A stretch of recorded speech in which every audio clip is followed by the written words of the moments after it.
Donc c'est un travail qu'on a fait à plusieurs, donc notamment Dan Dutartre, Boris Echboum, Romain Griffier, Vianney Jouet, Rodolphe Thibault, Pierrick Legrand et Xavier Hinault. Et donc aujourd'hui, donc, je vais vous parler de prédiction de l'épidémie de SARS-CoV-2 et notamment comment est-ce qu'on a utilisé le réservoir computing que je vous présenterai après pour faire ça.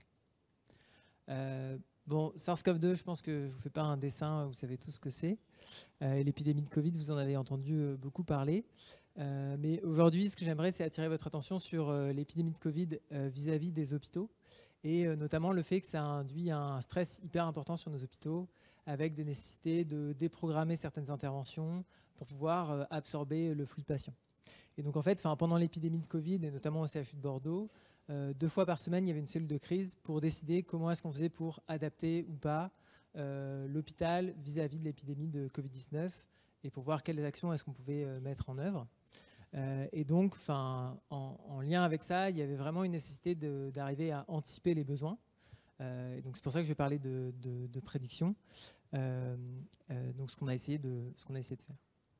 Donc dans ce contexte, il y a plusieurs équipes qui ont travaillé sur la prédiction Covid. Donc à l'international, il y a eu plein de publications sur le sujet. En France, il y a plusieurs équipes qui ont bossé aussi là-dessus, avec différentes approches, réseau de neurones ou plus machine learning par exemple. Mais la différence qu'il y a dans ces approches par rapport au travail que nous on a fait, c'est que d'une part, ces approches, elles se basent toutes sur des données qui ont été rendues publiques par Santé publique France, sur datagouv.fr notamment. Donc ça c'est intéressant, mais du coup c'est des données qui sont disponibles à l'échelle nationale, régionale et départementale. On ne peut pas descendre plus bas avec les données qui étaient publiques. Et puis d'autre part, l'autre problématique qu'il y avait, c'est que c'est des données qui étaient actualisées, on va dire en temps réel, mais avec 4 jours de retard. 4 ou 5 jours de retard. Donc du coup, pour faire de la prédiction, quand vous d'emblée vous partez, mais vos données elles ont déjà 4-5 jours de retard, vous partez déjà avec un handicap. Donc du coup, il y a une nécessité de faire ces prédictions en temps réel, d'être le plus réactif possible, mais aussi de le faire à l'échelle d'un hôpital. C'est intéressant parce que finalement, il y a pas mal de décisions qui vont aussi se prendre à l'échelle de l'hôpital. Et donc la chance qu'on a à Bordeaux, et c'est vraiment un outil fabuleux, c'est l'entrepôt données du CHU. Donc c'est un outil merveilleux pour faire de la recherche parce que ça agrège en fait beaucoup d'informations de l'hôpital, donc les observations des médecins, des paramédicaux, les données de biologie, etc. Et donc nous on va s'en servir notamment en lien avec le Covid pour avoir les hospitalisations en lien avec le Covid, les PCR, les données d'urgence de SAMU. Et c'est aussi intéressant cet entrepôt, et c'est là aussi où c'est un outil vraiment chouette, c'est que finalement, en fait, le lendemain, donc les gens ils rentrent des observations dans l'entrepôt, on recharge l'entrepôt, et le lendemain, vous avez les données. Donc vous partez d'un truc qui a 5 jours de retard à l'échelle départementale, qui est mis en ligne publiquement, on va dire, à des données qui sont actualisées dès le lendemain avec cette base de données, donc c'est super intéressant. Et donc l'idée qu'on a eue, c'est de se dire peut-être qu'en fait avec tout ça, on pourrait développer un modèle de prédiction, donc un modèle de prédiction à court terme, donc 14 jours, du nombre de patients hospitalisés avec SARS-CoV-2 à l'échelle du CHU de Bordeaux. Et donc juste pour vous dire aussi, donc c'est un modèle qu'on a vraiment utilisé pendant l'épidémie de Covid, où on essayait de suivre avec bien sûr tout un tas d'autres indicateurs, le retour des cliniciens et tout. C'était pas juste histoire de larguer la prédiction comme ça, sans donner d'infos. Mais en tout cas, ça a participé, en tout cas on a essayé de faire en sorte que ça participe aux décisions d'adaptation de l'hôpital à cette épidémie. Donc quelles données est-ce qu'on avait? Donc là le travail que je vais vous présenter, donc c'est des données entre 2020 et 2022, et donc on a un mix de données entre des données qui sont publiques à l'échelle départementale avec les hospitalisations, les PCR, les variants, le nombre de personnes vaccinées, des données de météorologie parce que ça a été montré dans le Covid qu'il y avait un lien fort avec la météo, et puis les données de l'entrepôt du CHU, donc notamment les hospitalisations, les PCR au CHU, et puis aussi des données des services d'urgence et des données SAMU. Juste pour vous montrer un tout petit peu à quoi ça ressemble, donc à droite pour vous, vous avez donc quelques graphiques avec en rouge ce qu'on aimerait prédire et en noir quelques prédicteurs sélectionnés. Je voulais juste attirer votre attention sur la difficulté de cette tâche, parce qu'en fait l'épidémie de Covid avec les différentes vagues, en fait à chaque fois c'est presque une nouvelle épidémie qui commence avec ses particularités, ses spécificités. Et par exemple on voit l'IPTCC, donc c'est le graphe du milieu. Donc c'est un indice qui a été développé à partir des données météo. On voit qu'il n'est pas trop mal au début, il capte un peu certains pics, et puis on voit qu'il y a un pic qui est passé complètement sous silence pendant l'été. Donc c'est vraiment une tâche qui est difficile, et il y a pas mal d'équipes qui sont un peu cassées les dents. Et l'autre difficulté qu'il y a, c'est que finalement on a relativement peu d'observations, puisque si vous prenez toute la plage d'observation, ici vous avez à peu près 600 jours d'observation, donc c'est pas non plus énorme. Donc la modélisation, donc dans le premier travail qu'on a fait, on a fait donc un peu de. Donc l'idée c'était de prédire à 14 jours le nombre de patients hospitalisés. On a fait un peu de feature engineering pour préparer les données, notamment prendre en compte les variations quotidiennes que vous pouvez avoir avec du lissage par exemple. Et puis on a essayé plusieurs modèles avec plutôt une approche machine learning, avec notamment donc des régressions linéaires et des régressions de Poisson, et puis des forêts aléatoires. Et la petite innovation qu'on avait, c'était la forêt aléatoire de Fréchet, qui est une forêt aléatoire un peu particulière qu'on a développée dans l'équipe système, qui est relativement bien adaptée normalement aux données longitudinales sous la forme de courbes. Donc qu'est-ce que ça a donné ce premier travail? Donc ça, c'est un travail qu'on a fait pendant l'épidémie. En fait, ça nous a apporté plusieurs informations. Donc la première information qu'on a eue, c'est que finalement, combiner les différentes sources de données, ça permet finalement d'améliorer les prédictions, ce qui était quelque chose qui était finalement attendu. En tout cas, c'est ce qu'on voulait. C'était un peu notre hypothèse de base, mais qu'on a pu montrer. Donc, notamment, on voit quand on rajoute la météo à la deuxième ligne ou les données un peu plus détaillées de l'hôpital avec les urgences, SAMU, scanner, on voit que petit à petit, finalement, quand on rajoute des sources de données différentes qui sont pertinentes, on vient améliorer notre prédiction. L'autre point aussi qui était intéressant à soulever, c'est qu'on a essayé de voir, ok, ça fait quoi si jamais en fait, vous faites des prédictions avec des données qui sont actualisées en temps réel, donc c'est un peu la prédiction à 14 jours, et ça fait quoi si jamais en fait, on n'avait pas ces données actualisées en temps réel, c'est-à-dire plutôt si on est sur des sources de données un peu comme les données publiques qui sont actualisées plutôt avec 4-5 jours de retard. Donc ça, c'est un peu la prédiction à 18 jours. Et on voit que finalement, ce côté réactif de l'entrepôt, c'est-à-dire cette mise à disposition des données quasiment en temps réel et pas avec un délai justement, ça permet là aussi de bien améliorer notre capacité de prédiction. Et donc ça, c'est des pistes futures pour de prochaines épidémies ou pour d'autres applications qui disent que voilà, les entrepôts de données dans cette application, c'est vraiment un truc qui est super intéressant. Et puis, le dernier enseignement qu'on a, c'est que dans les différents modèles qu'on a essayés, on a été un peu surpris par ça, c'est que finalement, ce qui marche bien, c'est la régression linéaire avec une pénalisation élastique nette, mais bref, ça reste une régression linéaire. Et donc, graphiquement, qu'est-ce que ça donne? Ça donne ça. Donc, en noir, en fait, il y a l'outcome de prédiction, donc c'est ce qu'on voudrait prédire. Et puis, les petits spaghettis de couleurs qu'on a, c'est nos prédictions. Donc, quand c'est en jaune, c'est la prédiction à 1 jour. Et puis, plus vous allez vers le violet, plus vous vous rapprochez de la prédiction à 2 semaines. Ce qu'on voit globalement, c'est que c'est pas trop mal. On est vraiment pas loin de cette courbe noire. Mais quand même, c'est pas toujours parfait et on voit qu'il y a des imperfections. Les imperfections, elles sont notamment au moment où il y a des changements de pente, des changements de dynamique, c'est-à-dire qu'il y avait une augmentation et puis ça se met à descendre. Ça, c'est des moments qui sont particulièrement difficiles finalement à capter. Et puis, il y a des choses assez intéressantes et qu'on explique relativement bien. C'est par exemple sur la fin de l'épidémie. Donc là, on voit par exemple les moments donc en novembre, décembre. Par exemple, on voit qu'il y a des grosses augmentations qui sont prédites par le modèle en disant attention, il va y avoir un rush d'hospitalisation. Mais en fait, ça, c'est un moment où les gens ont été vraiment beaucoup vaccinés. Et du coup, on voit les PCR qui augmentent au plafond, mais finalement qui ne sont pas suivis par une augmentation des hospitalisations. Donc là aussi, c'est une des difficultés qu'on a dans cette tâche de prédiction. C'est que finalement, un modèle qu'on a entraîné à un moment, comme il y a de nouvelles choses qui se passent, comme la vaccination, il faut adapter en permanence notre modèle à ce contexte qui évolue. Mais donc voilà. Donc ça, c'est le modèle qu'on a mis en production au CHU.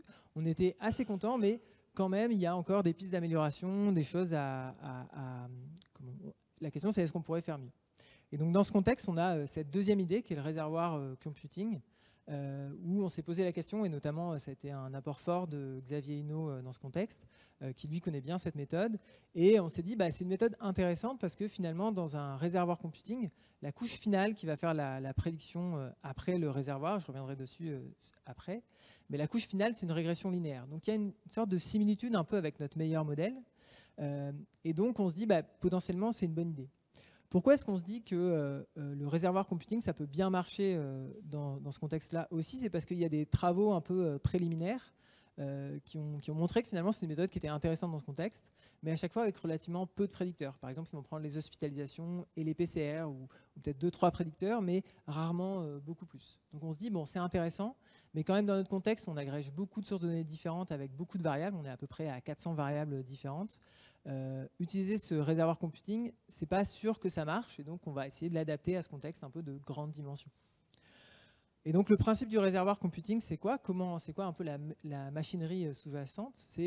Donc vous avez à droite de la slide les inputs qui sont en orange, donc ça va être nos données d'hospitalisation, PCR, etc., qui vont être projetés dans un réservoir. Un réservoir, c'est une sorte de poche, on va dire, et dedans vous avez plein de neurones. Et donc ces neurones, ils vont prendre en entrée les données de ces prédicteurs, de ces inputs, et puis les données des autres neurones adjacents, on va dire, et qui vont recombiner. Ce qui est intéressant dans le réservoir computing, c'est que toutes ces connexions entre les prédicteurs d'entrée et les connexions entre les neurones à l'intérieur du réservoir sont toutes aléatoires. Donc c'est une méthode qui va être très rapide, mais par contre, potentiellement, on a plusieurs neurones qui vont servir à rien, et donc c'est pour ça qu'on prend des réservoirs de taille assez importante. Et donc pourquoi est-ce que le réservoir il est intéressant? C'est parce que ces prédicteurs en entrée qui vont être projetés finalement dans ce réservoir, au sein de ce réservoir, ils vont être recombinés entre eux, et du coup ça permet d'avoir des interactions non linéaires entre nos prédicteurs d'entrée, ce qu'on n'avait pas avec notre modèle de régression linéaire simple jusqu'à présent. Et le deuxième avantage aussi que ça a, c'est que dans le réservoir, il y a un phénomène de mémorisation qui se passe, c'est-à-dire que la valeur qu'un neurone prend à un instant T, elle dépend de la valeur qu'il avait à l'instant précédent. Et du coup, il y a, en plus de ces interactions non linéaires entre nos prédicteurs, il y a des interactions temporelles. Et donc ça peut être intéressant parce que la valeur d'hospitalisation qu'on a à un jour donné, peut-être que c'est un bon prédicteur, mais selon la valeur d'hospitalisation qu'on avait 3 jours plus tôt, peut-être que ça va influencer un peu sur comment est-ce qu'on devrait considérer cette information. Et donc l'intérêt du réservoir, c'est ça, c'est qu'à la fin, on va retrouver notre couche de régression linéaire qui paraît bien marcher, mais en plus de ça, on va l'alimenter par des interactions non linéaires entre nos variables et des interactions temporelles entre nos variables. Donc on se dit, tout ça, c'est quand même des idées qui font que ça peut être intéressant, mais la problématique, c'est que le réservoir computing en grande dimension, ça a été très peu utilisé. Donc, qu'est-ce qui a été fait? Si on regarde un peu dans la littérature, quand on a un nombre de prédicteurs assez similaire aux notes, c'est-à-dire à peu près 400 features, on voit qu'il y a finalement, alors peut-être que ce n'est pas complètement exhaustif, mais en tout cas, on a retrouvé 2 publications. Mais la grande différence dans leur contexte, c'est qu'ils ont 10 puissance 4 ou 10 puissance 5 observations. Nous, on a 600 jours d'observation, donc c'est beaucoup moins. Donc eux, finalement, ils ont 500 prédicteurs, mais finalement, ils ont beaucoup plus d'informations, donc on est finalement moins dans cette problématique de grande dimension, alors que nous, le nombre de prédicteurs, il est très proche de notre nombre d'observations, et donc, bien sûr, c'est plus compliqué pour un modèle d'apprendre dans ce contexte-là. Et donc les propositions qu'ils ont fait pour gérer quand même ce grand nombre de prédicteurs, c'est augmenter la taille du réservoir, donc rajouter des neurones, donc avoir un modèle qui finalement va être un peu plus lourd à mettre en œuvre, un peu plus gros quoi finalement. Ou alors de faire une réduction de dimension par ACP. Donc on va juste réduire finalement la taille de nos prédicteurs par analyse en composantes principales. Et nous, ce qu'on s'est posé la question aussi, c'est est-ce qu'on ne pourrait pas proposer une alternative par algorithme génétique, dans l'idée que l'algorithme génétique, ça a déjà été utilisé pour faire de la sélection de variables, et puis ça a déjà été utilisé aussi pour faire de l'optimisation des hyperparamètres, ce dont on a besoin dans le réservoir computing, puisqu'il y a quelques hyperparamètres à optimiser. Donc on se dit finalement, voilà, réservoir computing en grande dimension, on a ces différentes approches, l'ACP, augmenter le nombre de réservoirs, ou peut-être faire de la sélection de variables par algorithme génétique. Juste pour dire rapidement pourquoi est-ce qu'on a aussi besoin de cet algorithme génétique, c'est pour justement optimiser les hyperparamètres. Il y en a plusieurs dans le réservoir computing, je vous en ai mis quelques-uns. Donc le nombre de neurones du réservoir, nous on a décidé de le fixer à 500 dans un premier temps pour voir un peu comment ça se comportait. Et puis vous verrez, on a fait une petite expérience, on a augmenté jusqu'à 2000 le nombre de neurones dans le réservoir. Et puis ensuite on a eu d'autres paramètres, donc le leaking rate qui, grosso modo, on va dire, gère la mémoire. Est-ce qu'on va être plus ou moins sensible aux nouveaux inputs? Le spectral radius qui va régler le côté est-ce que notre réservoir il est plus ou moins chaotique. S'il est très chaotique, finalement c'est trop le bazar, on ne peut pas avoir d'informations issues de ce réservoir. Si au contraire il n'est pas du tout chaotique, on n'a pas de dynamique intéressante dans le réservoir, il ne va pas nous apporter d'informations. Il faut être un petit peu entre les deux, c'est ça l'idée. Et puis l'input scaling qui est une sorte de gain qu'on va appliquer aux inputs du réservoir. Et puis, du coup, dans l'approche qu'on a proposée, on a rajouté un hyperparamètre par variable en disant oui ou non, la variable, elle est sélectionnée ou pas. Donc l'algogénétique, rapidement, comment ça se passe? En gros, on commence avec une population d'individus. Donc un individu, c'est plusieurs valeurs d'hyperparamètres différents. Donc un leaking rate, un input scaling, un spectral radius, certaines variables qui sont sélectionnées ou pas. Et puis, parmi ces individus, on tire au sort 2 paires de mères qu'on fait affronter en quelque sorte. On prend le meilleur des deux quand on réévalue sur notre jeu d'évaluation. Et puis ensuite, on va croiser les parents entre eux, faire la reproduction, donc en faisant une sorte de moyenne pondérée. Et puis ensuite, on va les muter pour justement pouvoir faire émerger de nouveaux hyperparamètres qu'on n'avait pas explorés jusqu'à présent. Et donc les résultats, qu'est-ce que ça donne? Donc on a essayé plein de choses. Donc, pour, on va dire, y aller un peu pas à pas. La première ligne, finalement, c'est ce que nous, on a essayé, c'est-à-dire un réservoir computing de RC avec un algorithme génétique et avec 500 neurones. Et on voit qu'on a une erreur absolue moyenne de 15-27, ce qui, déjà comparé aux méthodes qui sont un peu à l'état de l'art pour faire ça, donc que vous avez en vert tout en bas, fait aussi bien, voire même un petit peu mieux. Et ensuite, la question, c'est finalement, est-ce que notre approche de réduction de dimension par algorithme génétique, est-ce qu'elle est pertinente ou pas? On a comparé avec l'approche par ACP, donc ça c'est la 4e ligne, et on voit que effectivement l'approche par ACP, elle marche plutôt bien aussi. En tout cas, c'est des résultats qui sont intéressants.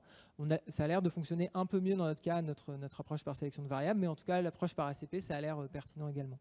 Par contre, on se rend compte que quand on ne fait pas d'optimisation par un algorithme génétique, donc on fait du random search à la place de l'algorithme génétique, ou bien, donc on explore moins bien, on va dire, les variables à sélectionner, ou bien alors quand on ne fait pas du tout de sélection de variables, là on se rend compte que le réservoir computing en grande dimension, finalement, ça ne marche pas très bien.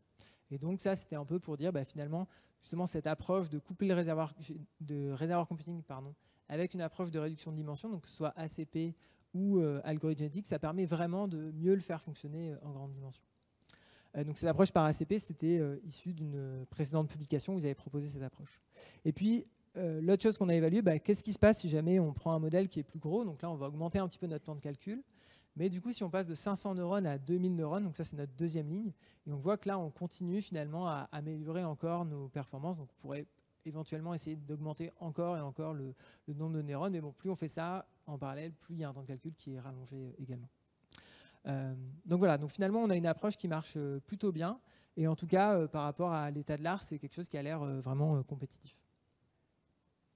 Graphiquement, donc on a ce genre de graphique. Donc en noir, c'est ce qu'on voudrait prédire, et en rouge, c'est nos prédictions. Et on voit que finalement on est, un peu comme tout à l'heure, finalement on voit que voilà, on a des prédictions qui sont intéressantes. On n'est pas si loin de cette courbe noire. Mais encore et toujours, on voit que c'est une tâche qui est vraiment difficile, quel que soit l'algorithme. On voit que finalement, il y a certains changements de tendance, notamment, qui sont assez difficiles à capter. Et puis, il y a des phénomènes assez intéressants, je trouve, d'un point de vue modélisation. Par exemple, vous avez ce décrochage qu'on a en août 2021, qui est probablement dû en fait, au départ aux vacances d'été. Donc voilà, il y a des petits phénomènes comme ça qui sont intéressants. Et donc, il reste des questions sur comment est-ce qu'on peut faire pour mieux les modéliser.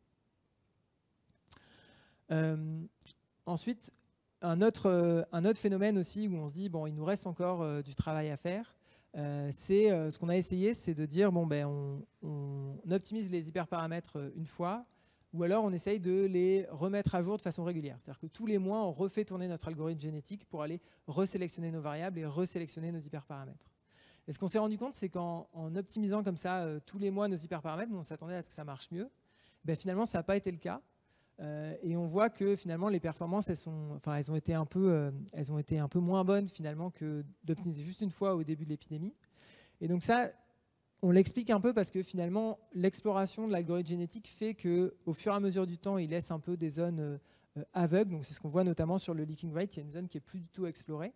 Et donc ça nous dit que finalement il reste encore probablement, on pourrait encore améliorer les choses en essayant d'aller mieux explorer l'espace avec notre algorithme génétique et en évitant d'être coincé un peu dans des minima locaux, et notamment par rapport au leaking rate. Et donc, pour résumer un peu qu'est-ce qui a fonctionné et qu'est-ce qui nous reste à faire, ce sur quoi on peut s'améliorer encore. Déjà, ce qu'on a vu, ce qui marchait bien, c'est que finalement, combiner les données de l'entrepôt de données avec des données publiques, ça a vraiment permis d'améliorer les choses et notamment, on a vu que la météo, ça avait un intérêt hyper intéressant pour la prédiction, par exemple.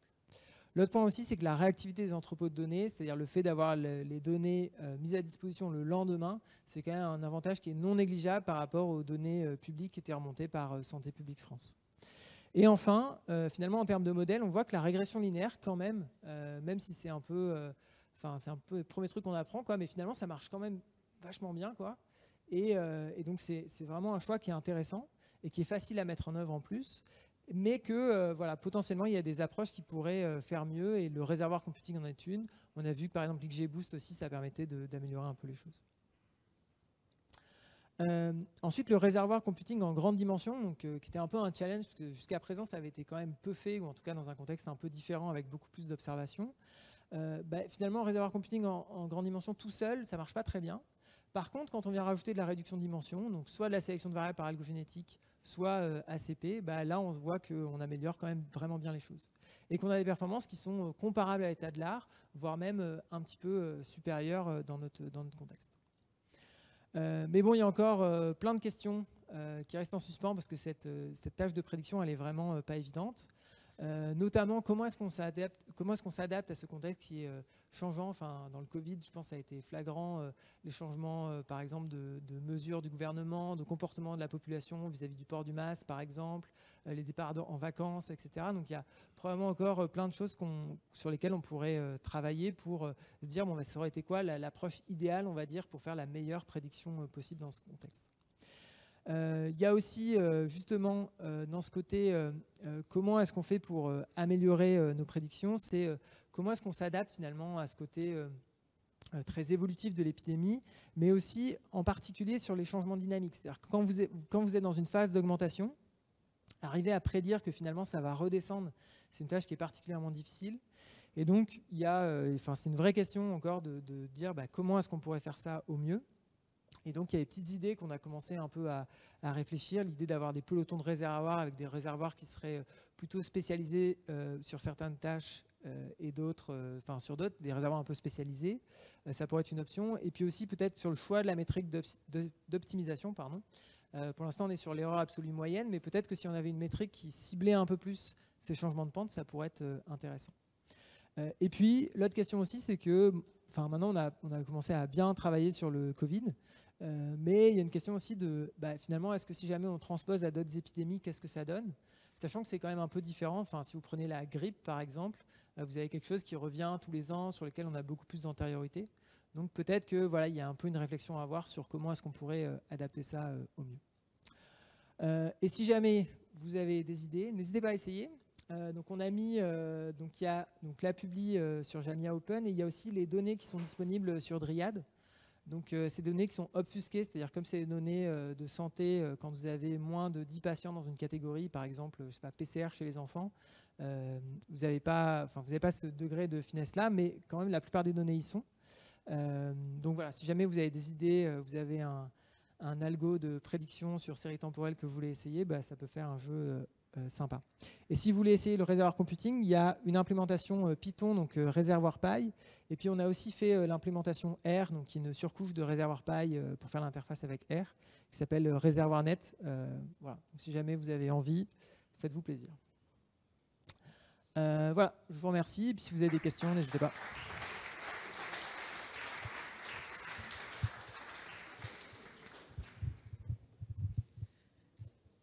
Est-ce qu'il y aurait une première question?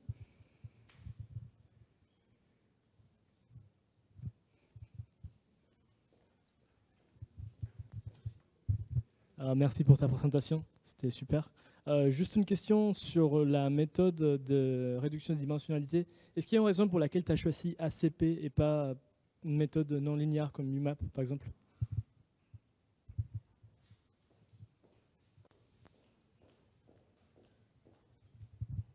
Ouais, merci pour la question.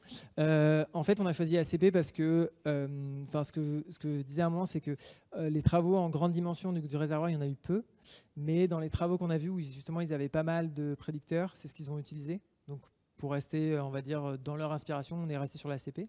Mais c'est vrai qu'on pourrait essayer d'autres approches qui pourraient marcher aussi. Ouais.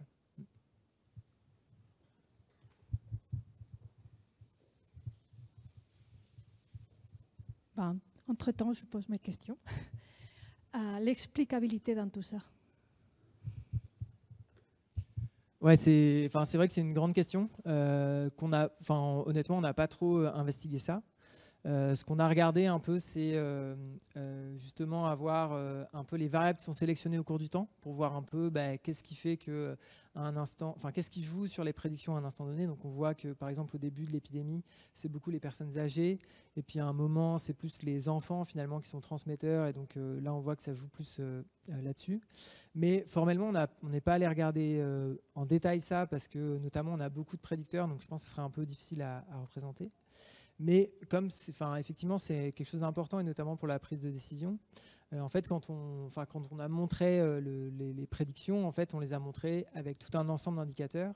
Et donc, en fait, quand ils avaient accès aux prédictions du modèle, en fait, à côté de ça, il y avait tous les indicateurs bruts. Donc, ça permettait un petit peu de voir c'était quoi, on va dire, la dynamique globale dans l'hôpital. Et les prédictions venaient se rajouter à ça. Mais c'est vrai que c'est un bon point, et c'est un truc sur lequel on pourrait travailler. Ouais.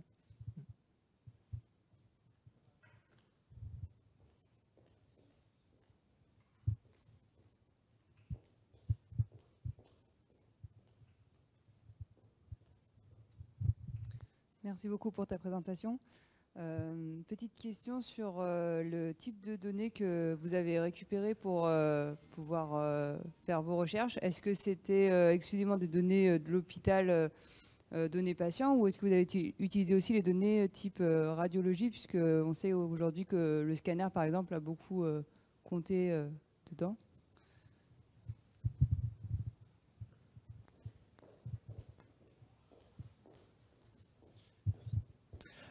Du coup, donc pour les types de données, donc différentes sortes. Donc il y avait les données publiques, on va dire départementales. Donc là, on avait les hospices, les PCR, les données météo aussi à l'échelle de Bordeaux, je crois qu'on a pris. Et après, dans les données de l'entrepôt, donc nous, on a eu accès que aux données agrégées. Donc c'est des données de patients, mais qui restent agrégées. Et dans ces données de patients, du coup, il y avait les données des urgences. Donc c'était notamment le nombre de passages aux urgences avec la mention Covid-19, par exemple. Il y avait les scanners, effectivement, qui étaient scanners avec la mention de Covid-19. Donc c'est effectivement des données qu'on est allé chercher. Et puis en plus de ça, il y avait le nombre d'hospices et le nombre de PCR qu'on a récupéré aussi. Ouais. Mais à chaque fois, c'est des données agrégées. Du coup, toute l'étape d'extraction des données individuelles pour venir les agréger, c'est un travail qui avait déjà été fait, notamment par Romain Griffier et Vianney Jouet de l'équipe de l'entrepôt. Et en fait, eux, ils avaient déjà constitué une sorte de dashboard pour présenter, on va dire, la dynamique de l'épidémie à l'échelle de l'hôpital. Et donc nous, on est venu se greffer là-dessus pour récupérer les données agrégées pour faire la prédiction.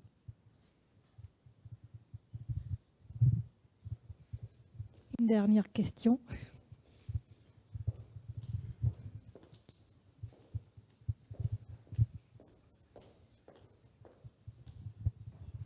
Merci pour la présentation. Sur la méthode de réentraînement des hyperparamètres, là, où vous avez essayé de tester, de rejouer l'algorithme génétique sur le réentraînement, pourquoi ne pas avoir testé, étant donné que le jeu de départ, vous savez qu'il a une pertinence puisqu'il a déjà fait l'objet d'une optimisation préalable, pourquoi ne pas avoir choisi un algorithme plus local partant de votre jeu d'hyperparamètres que vous utilisiez pour essayer de l'améliorer, par exemple avec du gradient ou autre, quoi.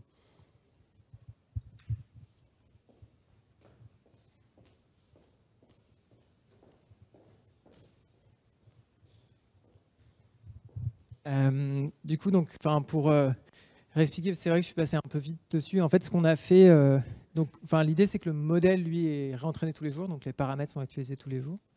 Et donc, pour les hyperparamètres, ce qu'on a fait, c'est que soit on a, on va dire, on a utilisé toutes les données avant mars pour choisir nos hyperparamètres, et ensuite, du coup, on fait courir le modèle et on évalue ses prédictions sur les données après.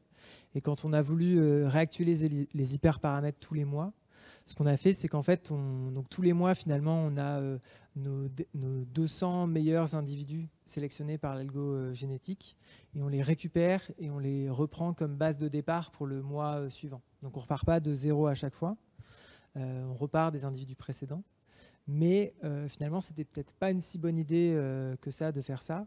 Parce que notamment, ce qu'on voit dans le leaking rate, c'est qu'on a toute cette zone-là qui est plus du tout explorée. Et parce que justement, on garde nos meilleurs individus des mois précédents. Et alors que potentiellement, quand on regarde à partir des modèles qui performent le mieux en mars, on voit qu'il y a des modèles qui sont hyper intéressants, qui sont avec un leaking rate plus faible. Et donc, après, il y a plusieurs réponses à apporter à ça. On pourrait soit repartir de zéro à chaque mois, mais bon, c'est un peu dommage parce que réexplorer tout l'espace, ça fait beaucoup. Ou alors peut-être jouer un peu sur le degré de mutation en l'augmentant. Enfin, je pense qu'il y a plusieurs pistes. Ouais.